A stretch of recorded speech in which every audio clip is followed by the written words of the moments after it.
ఆ పాక్ జాతీయుల్లో శౌర్య చక్ర గ్రహీత తల్లి.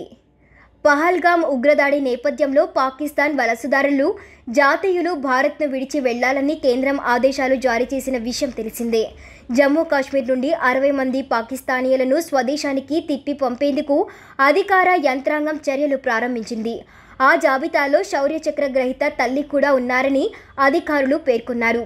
జమ్మూ కాశ్మీర్లో వివిధ ప్రాంతాల్లో ఉంటున్న 60 మంది పాక్ జాతీయులను ప్రభుత్వం గుర్తించింది. వారిని వాఘు సరిహద్దుల్లో పాక్ అధికారులకు అప్పగించనున్నారు. జమ్మూ కాశ్మీర్లో 2010 పునరావాసం విధానం కింద కశ్మీర్ వచ్చిన మాజీ ఉగ్రవాదుల భార్యలు ఉన్నారు. ఇక ఈ 60 మందిలో కానిస్టేబుల్ ముదాసిర్ అహ్మద్ షేక్ తల్లి షమీమా అఖ్తర్ కూడా ఉన్నారు. 2022 ఉగ్రవాదులతో పోరాడుతూ అహ్మద్ ప్రాణాలు కోల్పోయారు.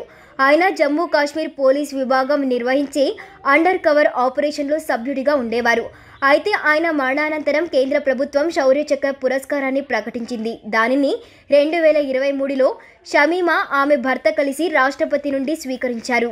షమీమాది పాక్ ఆక్రమిత కాశ్మీర్, అది మన భూభాగం. ఆమె అక్కడి నుండి 20 ఏళ్ల వయసులో ఇక్కడికి వచ్చింది.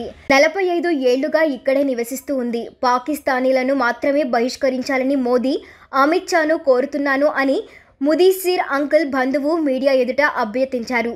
గతంలో కేంద్ర హోంమంత్రి అమిత్ షా లెఫ్టినెంట్ గవర్నర్ ముదాసిర్ ఇంటికి వచ్చి కుటుంబ సభ్యులను పరామర్శించారు కూడా. 1990లో మహమ్మద్ మక్సూద్ను షమీమా వివాహం చేసుకున్నారు. మక్సూద్ విశ్రాంత పోలీస్ అధికారి.